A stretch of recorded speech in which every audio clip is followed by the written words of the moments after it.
Hi, it's John. So I'm going to continue on with my VHS collection.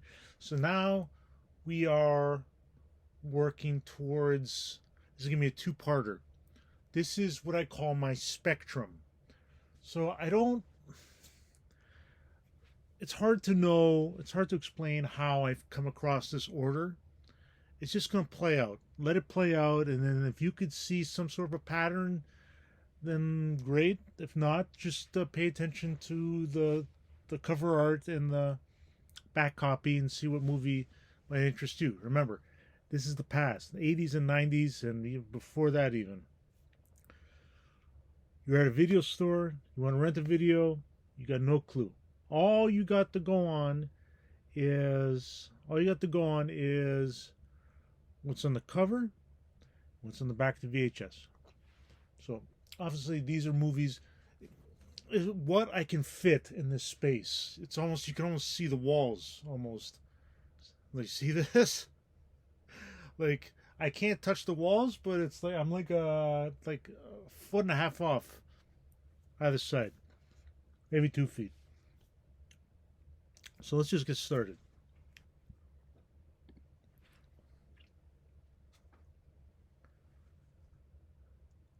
Bernie Lomax would be the perfect host, except for one small thing: he's dead.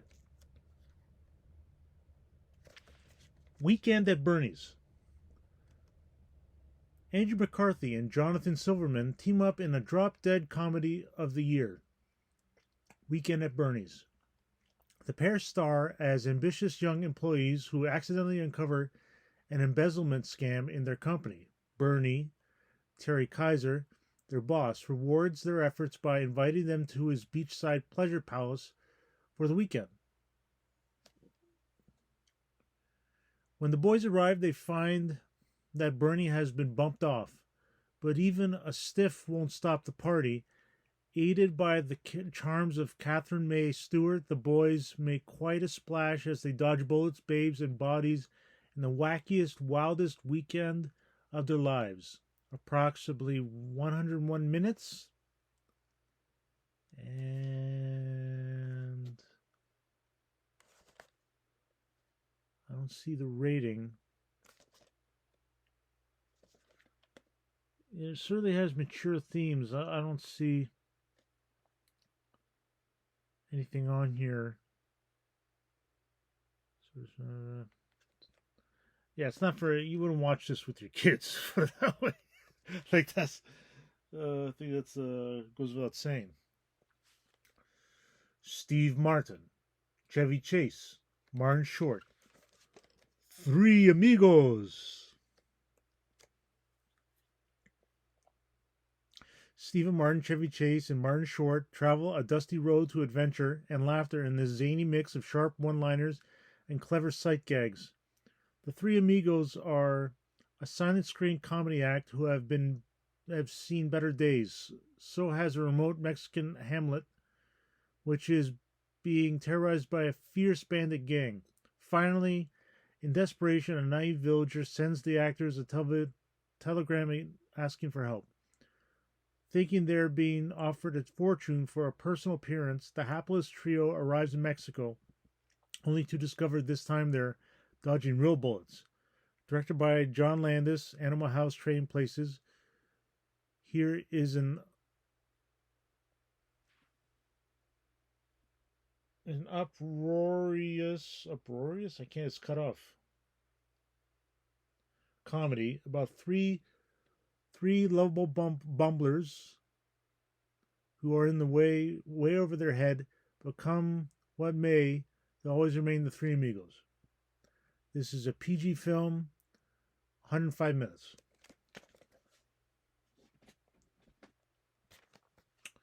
It's crazy, it's zany, it's hysterical, it's TV according to Weird Al Yankovic. UHF. George Newman, Weird Al Yankovic, is a daydreamer whose hyperactive imagination keeps him from holding a steady job until he becomes the general manager of Channel 62, a local television station with his uncle wins in a poker game. Unfortunately, the station is about 1 week away from bankruptcy. In a moment of desperation, George makes janitor Stanley Spadowski, Michael Richards, the star of a dull children's show, and stumbles onto a ratings goldmine. Who else would treat lucky kids to a drink from a high pressure fire hose?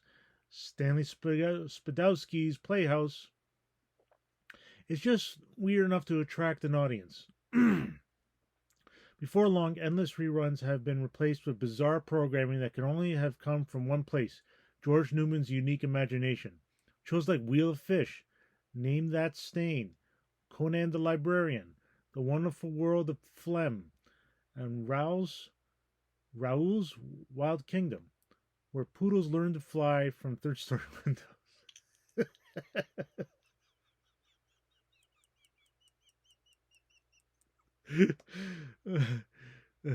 But as Channel 62's ratings start to rise, so does the wrath of the TV mogul R.J. Fletcher, Kevin McCarthy, who wants to buy the station and turn it into a parking lot.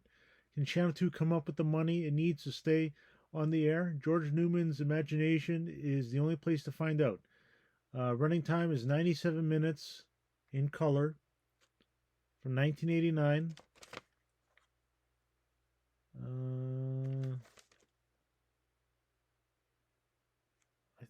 It's got to be PG. PG-13. History is about to be rewritten by two guys who can't spell. Bill and Ted's Excellent Adventure. Totally hot. I'd stake my life on it. Joan of Arc. Teen Martyr Magazine. Bill Preston, Alex Winter, and Ted Logan, Keanu Reeves are two totally excellent dudes facing one most heinous history exam. In the whacked out time warped comedy Bill and Ted's Excellent Adventure, with the help of Rufus, George Carlin, an ultra cool messenger in a time traveling phone booth, the triumphant twosome bag a bevy of historical heavyweights like the bodacious philosopher Socrates, one very excellent barbarian, Genghis Khan, the short dead dude, Napoleon, and Noah's wife, Joan of Arc, to stage the most hysterical high school project ever. History is about to be rewritten by two guys who can't spell in the hilarious hit Bill and Ted's Excellent Adventure. This is a PG film in color, 90 minutes. The funniest movie of the year. 2 thumbs up. So funniest movie of the year, New York Newsday. 2 thumbs up, Sisker and Ebert. Screamingly funny, Rolling Stone. Just because they serve you doesn't mean they like you. Clerks. Check out the laughs in this year's most outrageous comedy. A lively comic adventure, The Detroit News. If you're in the market for wildly funny entertainment, Clerks delivers with wholesome hilarity. It's one wacky day in the life of a pair of overworked counter jockeys whose razor-sharp wit and on-the-job antics give a whole new meaning to customer service. Even while braving a non-stop parade of unpredictable shoppers, the clerks manage to play hockey on the roof, visit a funeral home, and straighten out their offbeat love lives. The boss is nowhere in sight, so you can bet anything can and will happen when these guys are left to run the store. One of the year's top 10. Time, Village Voice, Chicago Sun-Times. This movie is 92 minutes long, in black and white, and it is rated R. Really? Rated R, for some reason.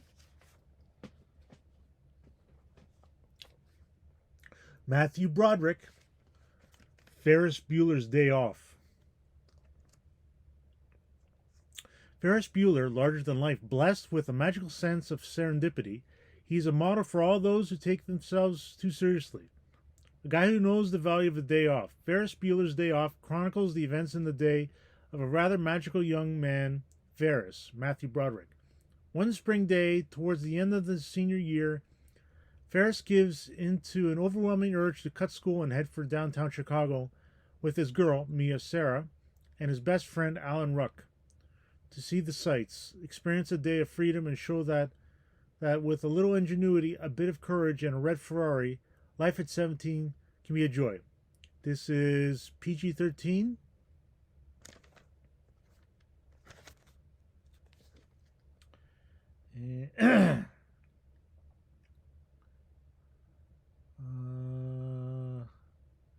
I don't see how long it is. It's from 1986. I don't know. Doesn't feel like a long movie. Columbia Pictures presents Stand By Me. Absolutely wonderful. A film I may never forget, said Jeffrey Lyons, Sneak Previews Independent Network News, about the surprise hit of 1986, Stand By Me. In a small, woodsy Oregon town, four friends, sensitive Gordy, Will Wheaton, tough guy Chris, River Phoenix, flamboyant Teddy, Corey Feldman, and scary cat Vern, Jerry O'Connell, are in search of a missing teenager's body, wanting to be heroes in each other's and their hometown's eyes. They set out on an unforgettable 2-day trek that turns into an odyssey of self-discovery. They sneak, smokes, tall tales, cuss 'cause it's cool, and band together when the going gets tough. When they encounter this town's knife-wielding hoods, who are also after the body, the four boys discover a strength they never knew they had. Stand By Me is a rare and special film about friendship and the indelible experiences of growing up. Filled with humor and suspense, it's based on the novella The Body by Stephen King. Oh, it's rated R, really? I didn't know that. I watched this as a kid. It's 87 minutes long in color. Rated R.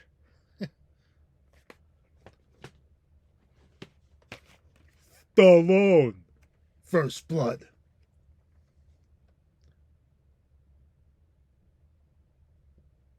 Giving his toughest performance since Rocky, Sylvester Stallone stars as a larger-than-life super warrior in this gutsy action thriller. Filmed in the wilds of Western Canada. Oh, I didn't know that. He plays an ex-Green Beret, a peacetime misfit haunted by memories of Vietnam, falling foul of an overzealous small-town sheriff. All hell is let loose as he goes on the run. In the life or death of manhunt that ensues, he will need all his old skills to stay alive and outwit his pursuers, the sheriff, his posse, and more than 200 National Guardsmen. This is rated R. The runtime is covered by a sticker. But, yeah. Yeah, I can't see the runtime. I don't want to peel it off.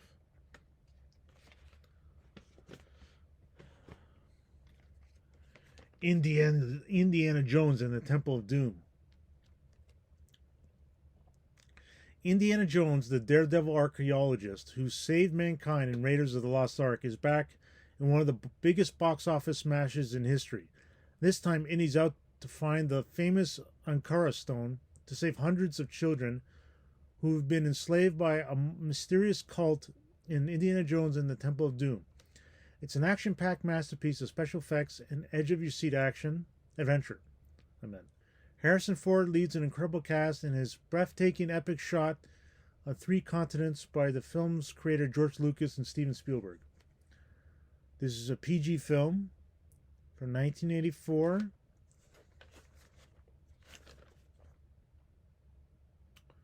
I don't see a runtime on this.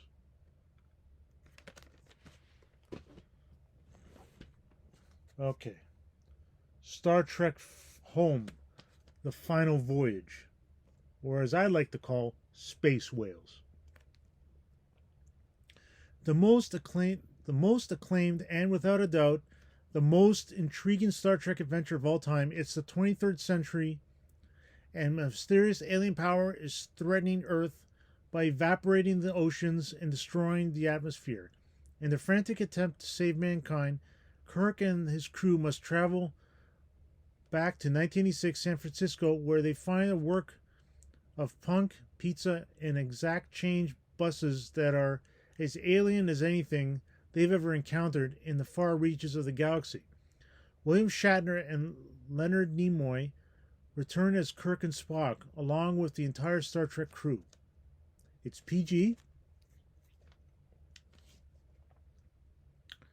I don't see a runtime.